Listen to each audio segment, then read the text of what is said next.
Je m'appelle Rémi Saillard et je suis illustrateur à Strasbourg.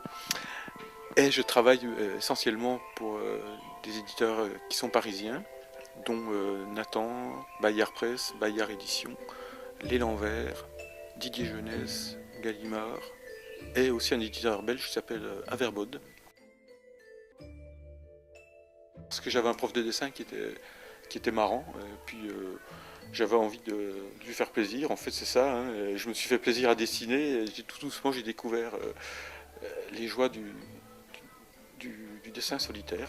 Il y a tous les dessins qu'on fait avant de vraiment commencer un métier. On a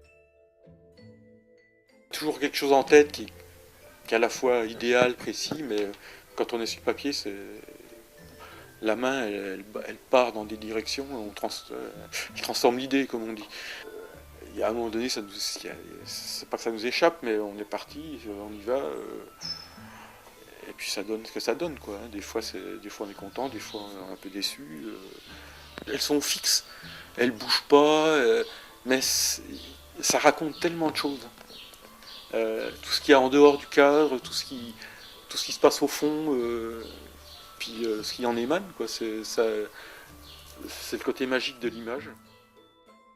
Ouais, moi j'aime bien, quand on fait un livre, hein, c'est effectivement, on se dit je fais un livre, donc j'ai des contraintes du texte. Il y a déjà un apport, il y a déjà un cadre. C'est déjà un texte, bon je l'aime pas, ça dépend. Il y a un format, il y a un nombre de pages, il y a une histoire à raconter dans toutes ces contraintes. Et moi, à partir de là, je suis à l'aise. Quand je sais exactement, quand je connais mes limites, enfin les limites qu'on me donne. Par contre, des fois, je me retrouve à me dire tiens, je vais dessiner pour moi, je sors une feuille, et je ne sais pas quoi faire. Les deux derniers dessins que j'ai fait, c'était pas pour moi, c'était pour mes frères. C'était pour leur anniversaire. Ils sont plus âgés que moi. J'ai passé une semaine dessus, j'étais très très fier. Là, j'étais fier de moi. Curieux, c'est vrai. Mais c'était des dessins à offrir, quoi. C'était, tiens. Et vous le faites souvent, des dessins à offrir à quelqu'un? Ben, quand l'occasion se présente, oui.